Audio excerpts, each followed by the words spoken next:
Liam and Emma loved adventures. One day, while exploring their grandfather's attic, Emma found an old, yellowed map. It showed Whispering Woods, the forest near their grandfather's house, with a red X in the middle. A note read, "The heart of the forest hides its greatest secret." "Do you think there's real treasure?"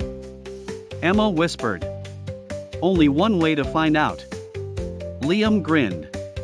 The next morning, they packed their bags and followed the river into the woods. Soon, they reached a hollow tree with carvings. Inside, they found a small wooden box with a note, "Find the 3 guardians, and they will guide you." Just then, a large owl appeared on a branch. "Who seeks the forest's secret?" the owl asked. "We do," Liam said. The owl nodded. "Then answer, what shines brightest in the darkest night?" Emma guessed,